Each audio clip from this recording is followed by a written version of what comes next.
Katri Raik, palju õnne, mis siis seekord läks paremini kui eelmisel esmaspäeval? No õnne on ikka vaja kõigepealt ja jõudu oleks eelkõige vaja, aga aitäh heade soovide eest. Aleksei Jevgrafov kinkis mulle just ka purgi mett, nii et ei ole siin Narva volikogus midagi suhted nii keerulised, nagu võib-olla Tallinnas või mujal Eestis tundub. Läks nii, et koalitsioon sai oma read korralikult seisma.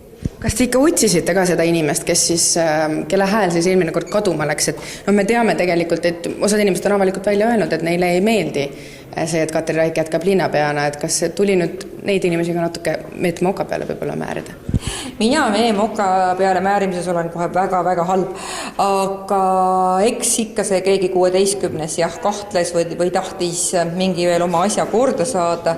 See, et kõigile kaugelt ei meeldi, et Katri Raik on linnapea, on ka selge ka valimistulemusest, aga poliitika on üks suur kompromisside mäng ja nüüd nii on, et mina olen Narva linnapea 5 aasta jooksul 4. kord. Olete te valmis selleks, et ikkagi opositsioon ju ka täna ütles meile, et nad ei lase teil valitseda. Nad tahavad tagasi Jaan Tootsi linnapeaks ja nad on valmis neid võimumänge edasi mängima. Kas teie olete selleks valmis? No kui ma täna siin seisan, siis ma olen ka selleks valmis ja eks siis vaatame, kes lõpuks peale jääb. On vaja Narval seda võimumängu? Ei ole, aga kui üks pool mängib, peab teine ka mängima, aga ma loodan siiski, et Narvale tulevad stabiilsemad ajad. Küsin seda, et teile pakuti 3 koalitsiooni. Kas te ei näinud seda lahendusena?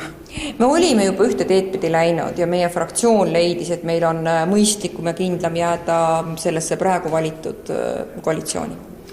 Näete te seda võimalust, et on võimalik ikkagi liitlaseid leida täna sealt teiselt poolt, et võib-olla seda nappi seisu natukene teie poole tõmmata? Eks seda alati tehakse ja igal pool ja eks meil ka püütakse vähemalt. Mis on siis need põhilised asjad, mida Katri Raik hakkab ära tegema nüüd, kus ta on taas linnapeakett kaelas? No 15.45, kui ma panin arvutiekraani klõpsti kinni ja tulin siia ülesse, siis ma tegelesin meie jalgpallihalli taasavamisega, mis on kahjuks ajutiselt suletud, kuna ekspertiis on kinnitanud selle ohtlikuks, linna kütte küsimustega, et need on sellised suured teemad, haigla ehitus ja haigla remont, aga inimesed tahavad ju ikka kuulda tõesti oma õuest ja oma tänavast, nii et linna eelarve vastuvõtmine on selline esimene suur väljakutse ja detailplaneerik ka.